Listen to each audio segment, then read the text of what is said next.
Black culture feeds fashion, but fashion doesn't always feed Black creatives. I mean, only 7.3% of American fashion designers are Black. So McDonald's is pairing 5 rising Black designers with 5 fashion insiders for career-changing mentorships and the access they deserve. Because we can do better than 7.3. Together, we can change the face of fashion. Follow their journey on Instagram at WeAreGolden. Statistics sourced from Zipia.com as of 2021. I am paging Dr. Shanta. I am the Dr. Shanta. And I'm a licensed clinical psychologist. Yeah. And welcome to the Paging Dr. Shanta podcast, all things related to the Black culture. The doctor in front of your name. What's up, family? It is Dr. Shanda. Tune in for another episode of Paging Dr. Shanda. All you have to do is keep watching. But listen, if you're just watching from the outside, just peeking through the window, I need you to commit. Come all the way in the house, and I need you to subscribe, like, and shoot me a comment in the comment section. I love responding to all of your comments. I love listening and reading how much you guys enjoy the topics that I'm talking about. So yeah, do me a favor, like, comment, subscribe, and join the tribe. Stop scrolling for 1 second. This month, we are bringing back the psychology of Black women, the online class brought to you by yours truly, Dr. Shanda, licensed clinical psychologist. Y'all, I've been getting so many questions about why anxiety and depression presents differently in Black women. What do we do about it? How can we start to combat this? And what are some of the reasonings behind it? Listen, if you are a Black woman who has questions about anxiety and depression, it's something you experience or something your loved ones experience, or if you're a professional who works with Black women who experience anxiety and depression, I promise you this class is for you. Make sure that you sign up today. Hey, what's going on, everybody? You are now tuned in to Paging Dr. Shanda, where we engage in meaningful conversation to encourage you to self-reflect. I'm your host, Dr. Shanda. I am a licensed clinical psychologist, content creator, show host, and so many other things. And I have the pleasure of being back with you for another season of Paging Dr. Shanda. I'm excited for this first season back in action because, one, this hiatus has been killing me, y'all. Like, it's so dreadful not being able to talk to y'all on a day-to-day basis because I genuinely enjoy it. And two, this episode is so action-packed. We have live interviews from Meagan and Corey Hardrict, as well as my good sis, Brittany Broaddus, who is a sex and relationship expert. Before we hop into today's topic, I want to give you first a brief overview of what we'll be discussing. We're going to be talking the psychology of divorcing the Black. If that title sounds familiar to you, that's because Tyler Perry literally just had a movie come out about maybe a month ago, specifically titled Divorcing the Black, starring Meagan Good and Corey Hardrict. In this specific movie, listen, Tyler Perry has had the girlies in a headlock because I noticed how on TikTok and on Instagram, my whole timeline was flooded with the funeral scene and things that Meagan Good should have done, or Ava, or things that Dallas should have done, also played by Corey Hardrict. Y'all literally have been giving y'all full-on analysis, your conceptualization of what this movie meant to you, how, intense you thought it was, how triggering it was for a lot of people. And I noticed that because a lot of people have experienced trauma in relationships, some people may have experienced divorce that was really relationally traumatic. People may have experienced lots of different things that have been triggered as a result of watching this movie. So I figured it would have been really dope to be able to sit down with Meagan Good and Corey Hardrict about this. And I was able to do so due to my good friends and my relationships at the Essence Festival of Culture. We were there for the 30th anniversary. And so, yeah, they set that up for your girl. So you'll see myself and my twin sister interviewing Meagan Good and Corey Hardrict. So we're going to transition into that. Let me know what y'all think about it in the comments. The doctor in front of your name. So excited to be here with the both of you. Meagan Yes. Good, Corey Hardrict. First of all, what is different about this movie that you guys recently did? What's different about What's the different? movie? Different, yeah. A lot of things. Okay. Movie As far as experiences. projects, yeah. Okay. I would say the pacing. Okay. Mr. Tyler Perry's too fast, but it's also of great quality. It's an elevated project. And a lot of times when people shoot fast, it's like they're quick, trying to go. But the quality, the cinema, the artistic, all the value, the texture, was there to the next level. So shout out to Mr. Tyler Perry for that. Yeah. And he let us do our thing. And he let us do our thing. You know, and the world's gonna love this movie July 11th. Yes, I'm excited. They're gonna love it. I'll be there. Yeah. I would say that's the biggest thing too, is the pacing, which was definitely a challenge, but one that, you know, we were up to. And to be honest, we had a lot of fun. Like, it just, working with Tyler, working with the cast, the whole experience was one that we loved and that we would definitely do again. Yeah. Okay. Yeah. So I'm wondering, specifically for this movie, what was it like for you to have to play these parts while also going through public divorces for the both of you? Say it again. Can you repeat the question? Yeah. So what was it like for you to have to play this part while also going through public divorces? Like, what was that like? Well, we're artists. Yeah. I'm an actor. Yeah. So whether public or whatever the case may be, I would have still did the movie because it was in a great script. You know, so let's remove the name from it. I'm doing a movie. So, you know, we actors and actors act. And to get an opportunity to work with the amazing Tyler Perry, who's changed people's careers and lives, you know, that's a dream come true. And I'm sure Meagan can say the same thing. Yeah. We love to do great work, and this was a great script, and we went in, and that's it. Yeah, I mean, I would say that you know, it's obviously you have a rich well to draw from, but ultimately, at the end of the day, you're just trying to find the heartbeat of the characters, find where they live, where they are right now specifically in their journeys, and yeah, I mean, the biggest thing is just being able to be authentic and to be honest, and for me, I love the idea of just like when women see this movie, them feeling empowered about the second stage of their life, and about, I believe and about that. them. Like I said, what Megan's saying. Oh no, you go, brother. Go ahead. It is about women empowerment and giving women strength. You know, because women and black women are the backbone of this world, and this movie, you know, will kind of highlight that, especially through Megan's performance that she gave. You know, she's going to change a lot of lives, even though she didn't get into it trying to do that. It's just going to be what it's going to be. You know. Love that. Shout out to Dallas though, a little bit. He's vulnerable. So and how are you both similar to your characters, and how are you different to your characters? You know, I don't know if I'm similar to Ava, but one similarity for sure is family. You know, having your family there for you, covering you no matter what, unconditional love, support, having that best friend that will tell you the truth. You know, all those things. So in that sense, I think her, my community and my support system is similar to Ava's. Yeah. And it's my time? Oh, so how is Dallas and Corey similar? They're not. They have a heart. They have a heart. They have a heart. Well, we love that. That's it. Period. Thank you guys for joining us. Thank you so much. This new movie on July 11th. July 11th, Amazon Prime Video. Hey. Not miss it, biggest movie in the world because Meagan Good is in it and Corey Hart's in it. Shout out to Miss Debbie Morgan, Richard Lawson, Shannon Wallace, Joe, Taylor Palador. Shout out to Mr. Tyler Perry. Yes. We love you, sir. We'll see you soon. Amazing. Yes, let's go. You got the doctor in front of your name. You got the doctor in front of your name. All right, so she is no stranger to the show. Y'all know my good sis, Brittany Broaddus, soon to be Dr. Brittany Broaddus. Period. Come on, Lord. The sex and relationship expert.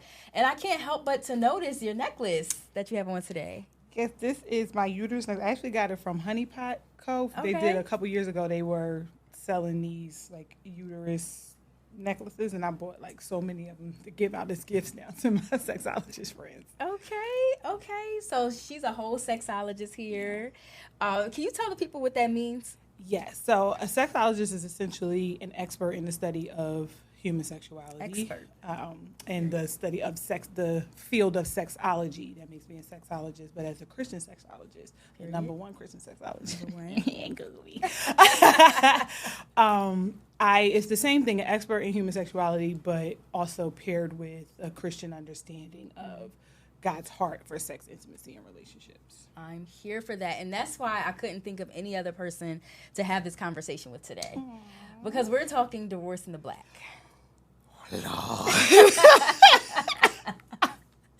And so just by that reaction, I want to hear, and I know you sent me your reaction, your video reaction. What was your initial reaction after watching the show, the movie? You know, it's difficult when it comes to movies that are like heavy, like relationships and things like that. I kind of have to watch it twice. Like I watch it first just for like a regular like lay person for the entertainment of it all, and then I watch it back a second time for like my clinical response because my mind be all over the place watching it together. So my initial reaction, I watched it like the second it was available, was like, Tyler, what? Black culture feeds fashion, but fashion doesn't always feed Black creatives. I mean, only 7.3% of American fashion designers are Black. So McDonald's is pairing 5 rising Black designers with 5 fashion insiders for career-changing mentorships and the access they deserve.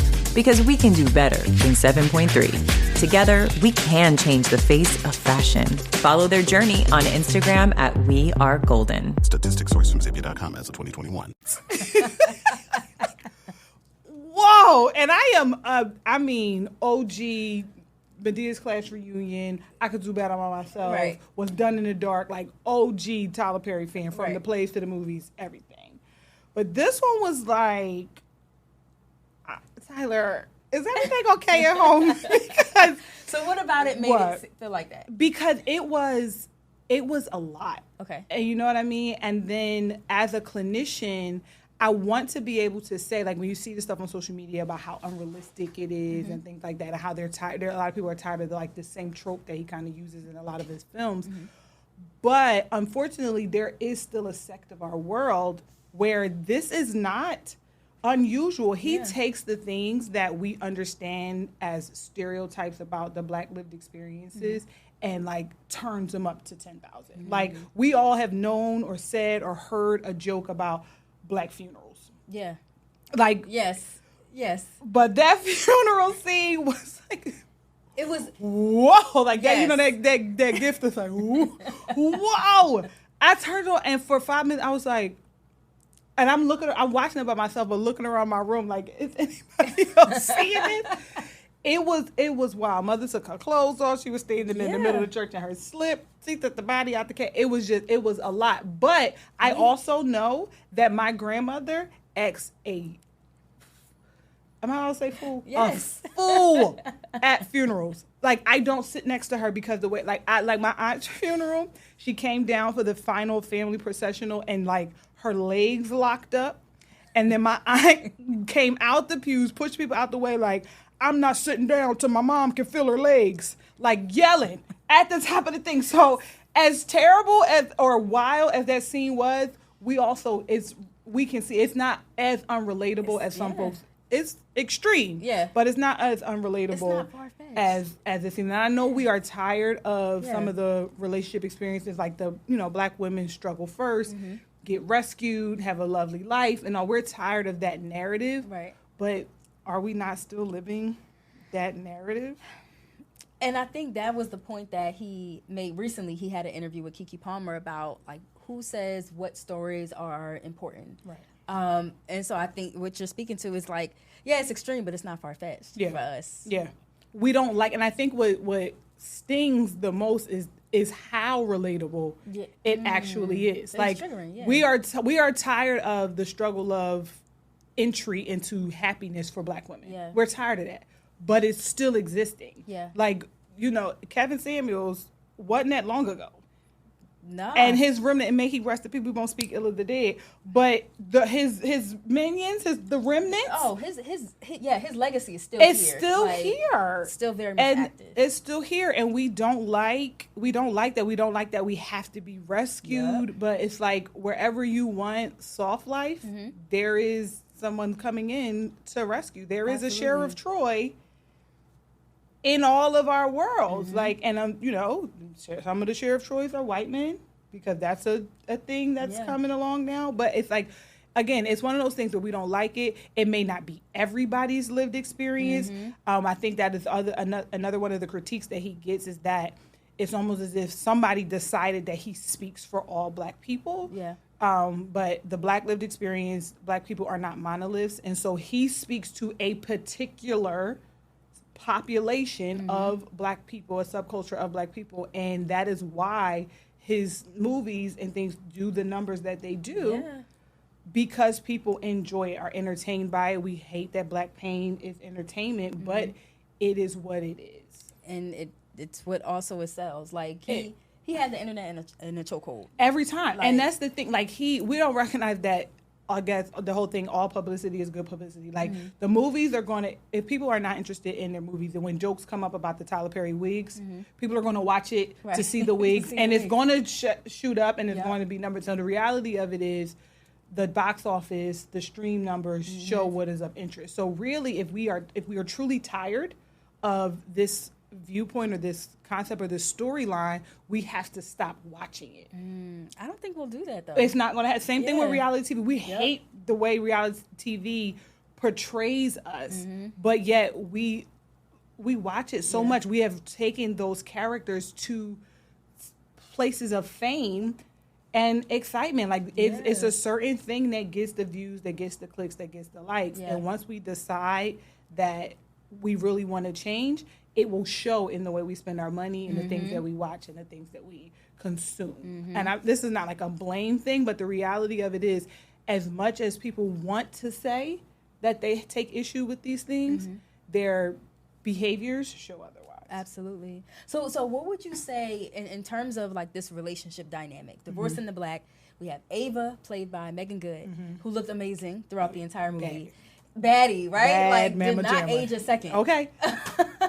And we have Corey Hardrict. And despite his role, I think he did his big one. Oh, listen.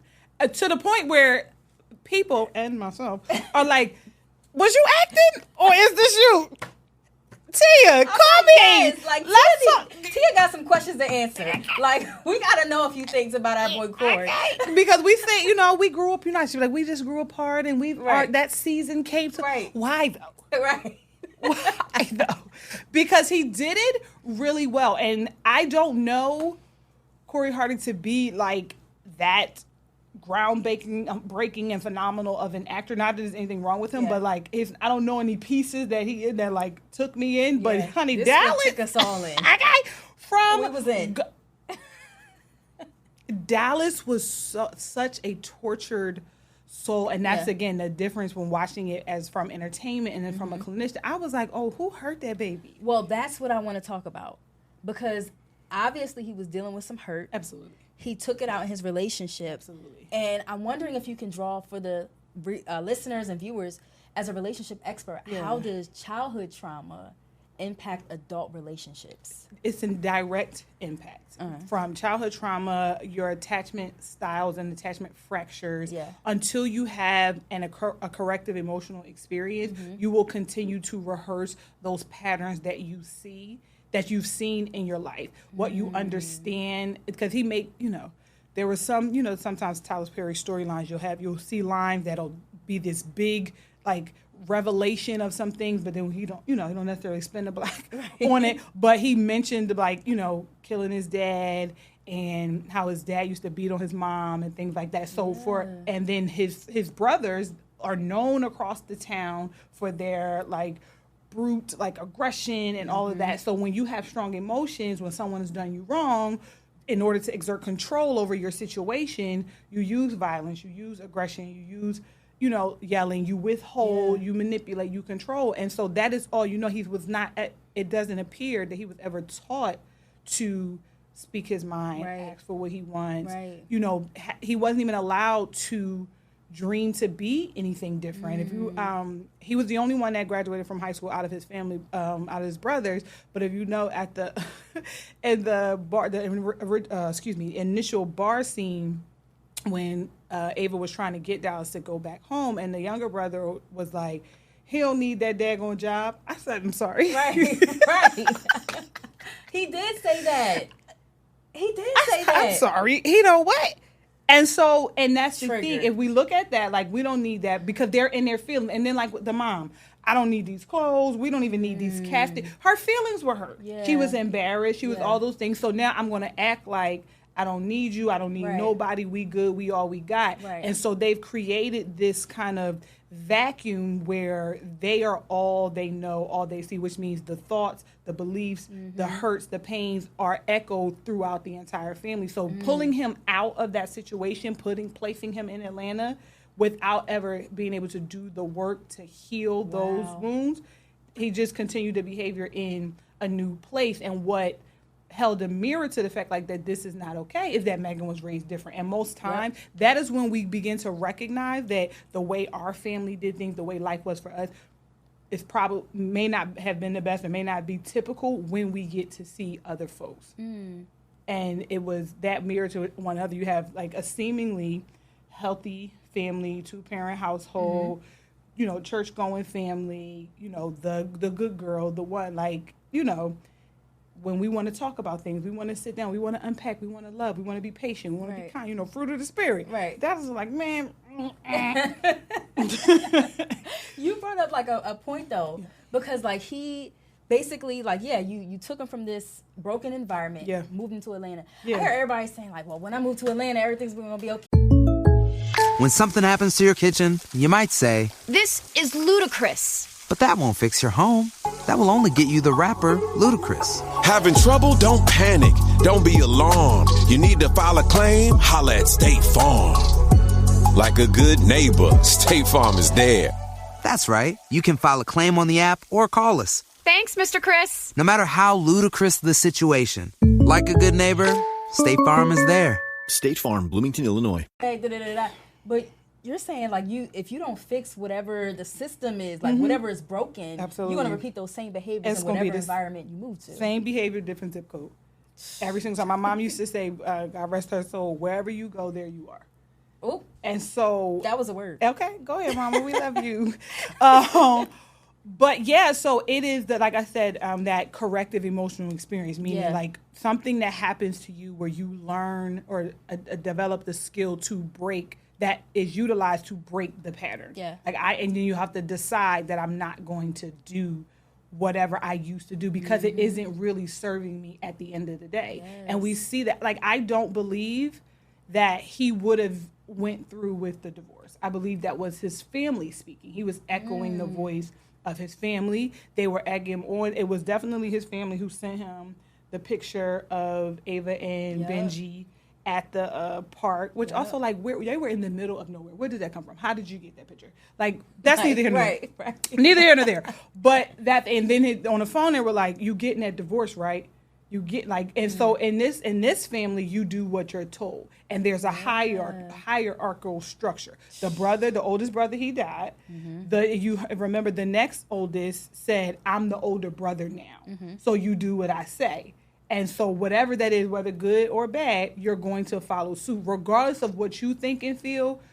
What is deemed by me or by the mother, and in some cases as the good of the family, respecting the family, loyalty to the family, you're going to have to do, even if it does not match what you think, feel, or believe. And then what you see with Dallas is he felt like Meagan was trying to change him, and then also he was beholden to even his family. And so he never got a chance to just be.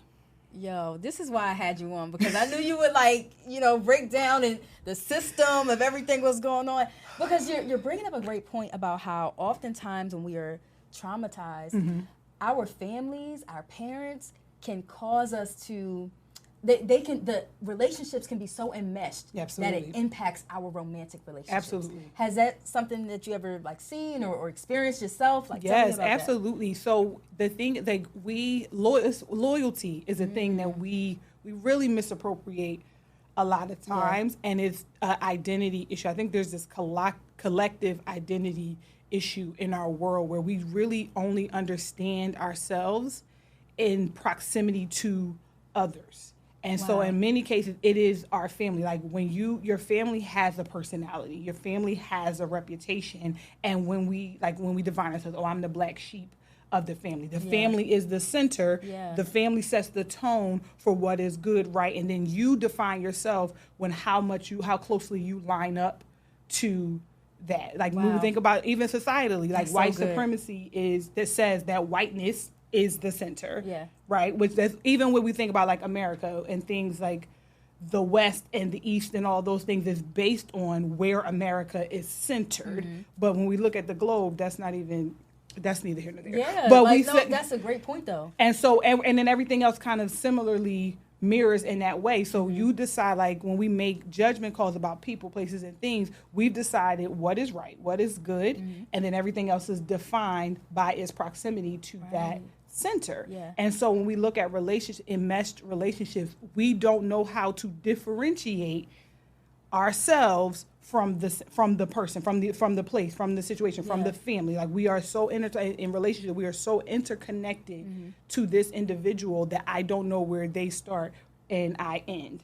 Like it's, you know what I'm saying? And so then a lot of times our wants, our needs, our desires, our fears, our pains are just parroted versions of something that we've heard before. We've never had an opportunity to sit and decide what I want. So then when I get into a relationship, I will, even if I detach from that family unit, I look for more enmeshment in this one because I don't know what it means to be autonomous.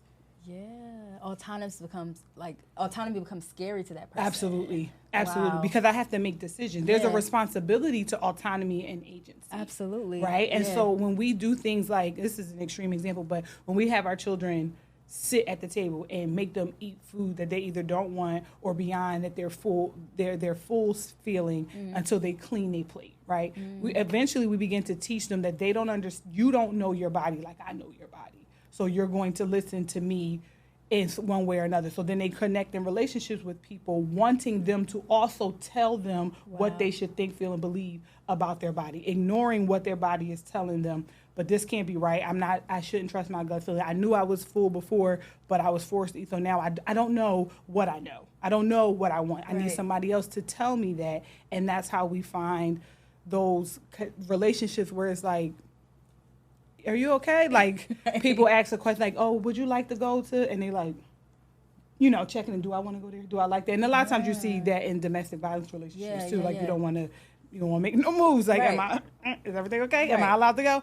But it's this impossibility. Like, there's no differentiation. There's no individuation in their understanding of self in the relationship. It's only as far as proximity to whoever the one that is in control in that scenario. So, like with the Bartrands, the mom was the center. Yeah. And the family name was there. And so everything that they did, every way that they were defined was in proximity to that family name, to the point where behaving appropriately, following laws, being kind, having a job, graduating was, oh, you acting brand new, you think you better than us. This is my friend, y'all. This is my friend. No, for real, because the way you're kind of like dissecting and conceptualizing this, I think when we saw it on screen, it may seem really extreme, but how you're defining it, I know people every day that's experiencing that. Oh, absolutely. Like, absolutely. This is not that far-fetched. Absolutely. We see it in friendships. Yep. We see it, there's a very popular duo that is no longer, that is no longer a duo, that when I watch, it wasn't as evident in when they were together, but how the fallout of their breakup is showing, there was some enmeshment. There was some enmeshment there for sure. Remind me to ask you who. Okay. Look. Yes, I 100% agree. And the interesting thing is, it doesn't always happen in romantic relationships. No. Platonic, friendship breakups, friendship toxicity, it's especially long-term ones. Yeah, like those like day ones, and that is a problem. That's why that whole no new friends thing is a problem. Like, but that's not what we're talking about today. But imagine only being relegated to the people that you met in a certain place in your life. Like you have so much more life to go, so many more places to see, so more things to accomplish. You're going to be in different rooms and spaces and cultures where closing yourself off to new experiences, new friendships, new people that can show up for you and love you it's a trust issue. Like we afraid. Yeah. We're afraid because we have to protect ourselves. So no new friends is not like a loyalty thing as much as a guarded, protected thing. And that we see that a lot of times where it's like I want to create this environment where this is my ecosystem. Yeah. Nothing additional, nothing reduced. Nothing right here is what I know, what I feel, what I need. Mm-hmm. Anything else is a threat to my equilibrium. Yeah. Because that also changes me and it would require me to do something different, to be different. And that's work. Who wants to grow? Exactly. Like, honestly, let's be for real. Exactly. And the people around them get uncomfortable. Absolutely. Because you're changing the temperature. Absolutely. In the system. Absolutely. Their expectations change. Yep. If your interests change, mm-hmm. we see that in marriages. Like you've been married for a long time and that whole that whole ear thing used to send you over the moon. Now every time that ear get ready to come, you want to cry because you hate it so bad. But it's like we've been rocking this way. We've been doing the ear thing for 17 years. What you mean you don't like it? Because I just don't like that anymore. And I'm allowed, so we have to, in all relationships, give people the space and grace to evolve. Mm-hmm. It's selfish and manipulative to expect and require people to be the same way forever. And then most people I want you to stay the exact same so I know what to expect, but let me grow and move and change. And then you have to respond to my changes, but you don't get to change. Yeah. So, okay. I think that's the perfect pivot to Miss Ava. Mm-hmm. Because we love Meagan Good, but that Ava, I wanted to jump through the screen. Baby, the way I said, girl, like so many times. I screamed. What's up, y'all? This is Clint Coley, and I'm the host of the Music is a Love Language podcast. Now, check this out. If you're a fan of music podcasts, then be sure to check out and subscribe to Music is a Love Language podcast. We are a podcast that has honest conversations about music all day, every day. If you like to argue music, this is the podcast you want to be listened to. And it's brought to you exclusively by the Revolt Podcast Network, anchored in hip hop and powered by creators. Again, make sure you guys follow and subscribe. Music is the Love Language podcast. I'm Clint Coley. Hope to have your ear soon. Every couple of girl, please, Ava, girl, get up. If you could stand up, right? Ooh. If you could have a therapy session with Ava, my. What would you focus on? First and foremost, honestly, my first thing would be you need to have your friend back up a little bit. He was enmeshed with his family. She was enmeshed with that friend. I don't know if they were necessarily enmeshed as much as that friend they lacked boundaries. Yes, she was talking too much. Yeah, it's way too much, way too involved, way too aggressive. She did not respect or honor any of Meagan's wishes. Meagan said regularly, often said, no, I don't want to, no, thank you. And she kept pushing. And there's a fine line in friendships where when y'all 10 told them they was best friends for 17 years. I know you saying no. If I got something going on, right? If you'd have asked me when I was in the hospital, and if you'd have said, you want me to send you something, what would I have said? No. As girl, so you didn't even ask me what hospital, what's the room number, and then and you did what you did, which I appreciate. I love you. Let me tell you that. But that if I ask you, you're not going to do it. But I know that you need these things, so I'm a show up. So there's a little bit of freedom and leeway to be intrusive when you are that type of friend. But there were times in that moment where she needed to say, what do you need from me? Mm-hmm.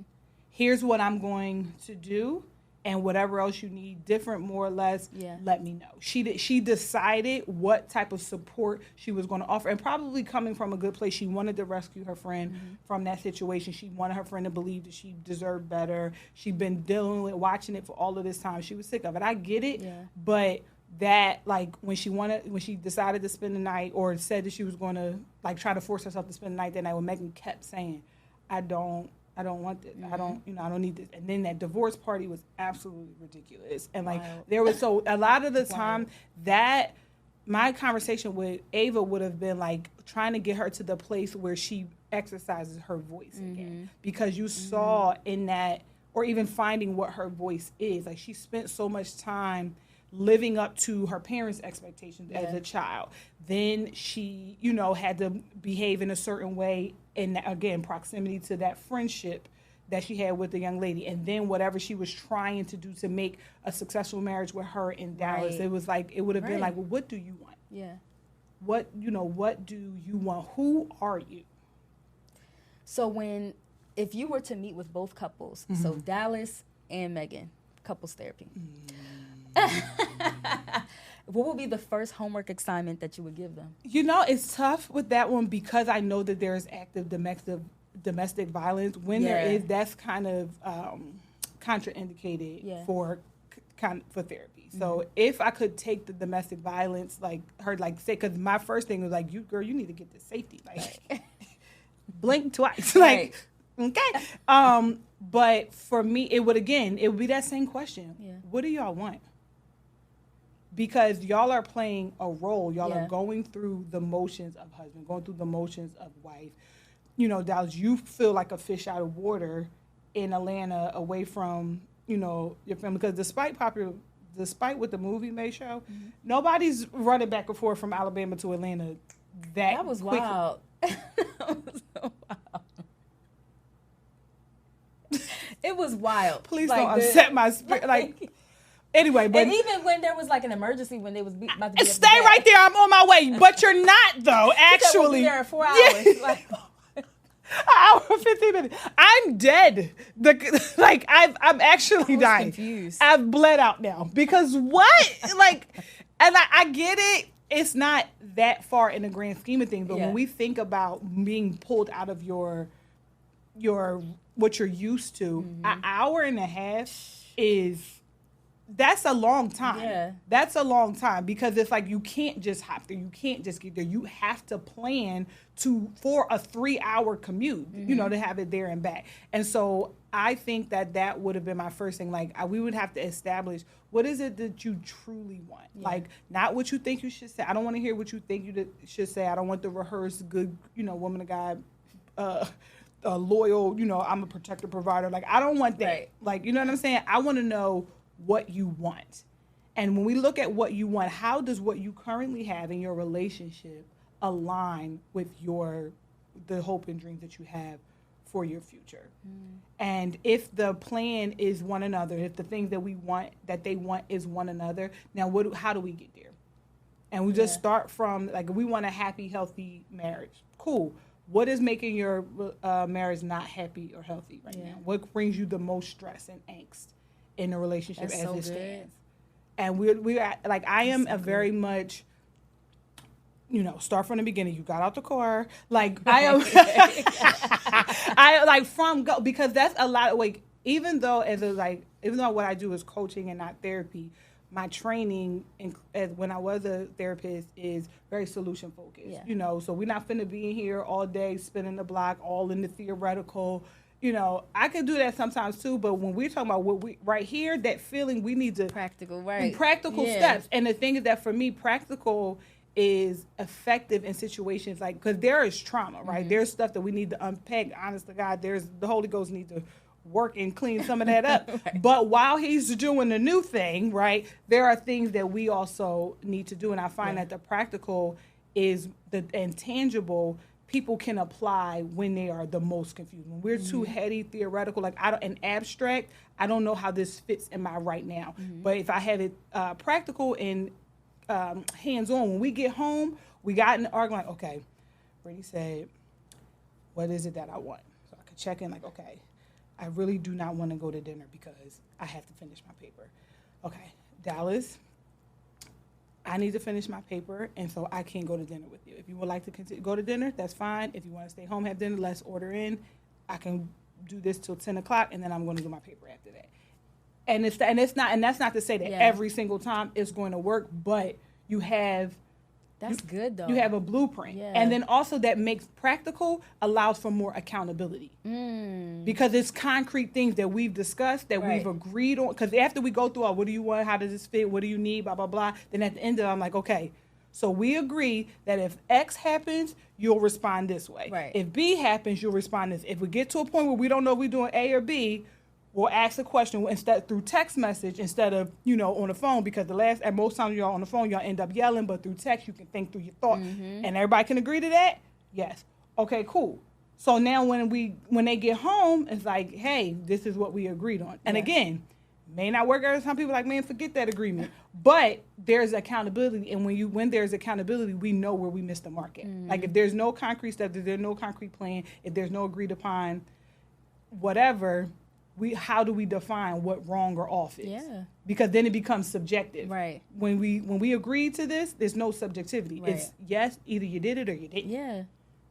It sounds like I'm hearing you say, to those who are experiencing, even though the relationship may not be as tumultuous as Divorce in the Black, figuring out what you want. Absolutely. And learning how to communicate that. Absolutely. Otherwise, there's no standard that you're holding your partner to. Absolutely not. And then there's a lot of rehearsed, premeditated bitterness, resentment. There are things like I see a lot of times, especially like the quiet women, like the grin and bear type of wife, where I don't ask for much because they, somewhere they told the one who don't ask for everything, nothing deserves everything, which is crap. But that's neither here nor there. But, I don't ask for anything, so when I do ask you for this one thing, it shouldn't be a problem. Yeah. But the reality of it is, if you've never asked for anything, your partner does not know that there were things that you wanted that you didn't ask for. They don't know that you left them off the hook with, whatever pressure that you feel like you're keeping off of them. Right. They don't know that. And so secretly you think, you're choosing your battles, but what you're really doing in some cases is you got a secret tally sheet. Every single time that you could have said something, every single time that you wanted to ask for something, every single time that, you went somewhere with them when you really wanted to do something else, you keeping a score. And then that means that same pressure and energy you bring in when you do finally ask for something, it's like, oh, you owe me. But they don't know what's going on. Like they're like, what? I'm saying no on a clean slate. Clean slate. I don't know what and that doesn't make any sense where you are having feelings about someone, angry with people for not meeting expectations that you never ever expressed. Oh my gosh. Expectations and boundaries that aren't expressed don't exist. That part. Listen, the way that you have gathered even me today, because I'm like, am I setting expectations that... We all do it, though. Yeah. We all do it. Because, we want... Somewhere somebody told us that a person who reads our mind really knows us. Yeah. Like, I shouldn't have that. Like, we'd be like, I don't want you to buy me flowers. I want you to want to buy me flowers. Right. Or a real man would just know. Like, no. Dr. Shamira says, use your mouth. Speak up. Speak up. We let closed mouths don't get fed. Y'all remember that? Right. Like, we don't... Some of the old stuff is insane, but that's good. If you just gonna be hungry around me, you just gonna be hungry because I'm not reading your mind. Now there are some things that intuitively I may do out of the kindness of my heart, but if there is something that you want, need, and desire, if there's a behavior or a habit that I have that is impacting, and this again romantic or platonic, if I'm doing something that is bothering you, rubbing you raw, and you never say nothing to me, you're beefing with yourself. Yeah. Because it can't be that serious if you're not saying it. It can't be that serious if you're not saying it. Yes. I think that's the perfect point to drive home to the listeners and to wrap up there, because that's... What were you about to say?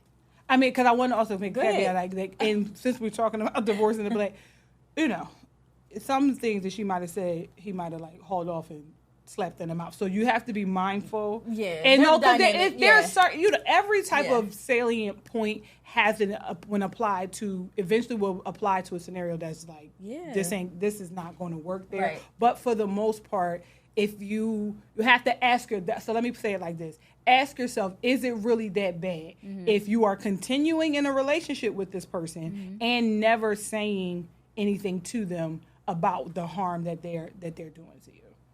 Okay, so that's great homework. So repeat that again. If you continue in a relationship with this person and they're continuing to harm you in this way that you've deemed as inappropriate and it still hurts you, is it really that bad? Okay. So asking ourselves that, assessing that. Yeah. And if it is that bad, make moves. Or if it is that bad and you still in it, then now that's a conversation for you and your therapist. Like, why am I continually opening up myself up to this relationship that continuously caused me harm. This person is continuously taking advantage of me. This person, in no uncertain terms, made it clear that they are here in my life to take, only to take. And so if you don't do anything about it, then you've signed up willingly and signed a contract to the pain that is experienced in this situation. Some of y'all got some contracts that y'all need to break and burn. And please.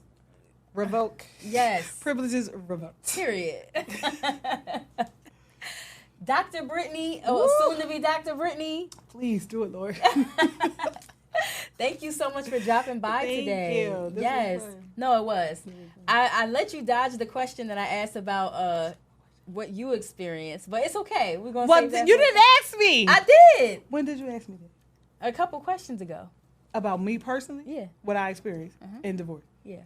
So, okay, I'll say it like this. One of the things, Divorce in the Black highlighted major differences in how my divorce went and others, right? I did not have, they had a lot of family involvement, which can be very, very dangerous or detrimental to somebody trying to heal from such a huge relationship fracture like a divorce.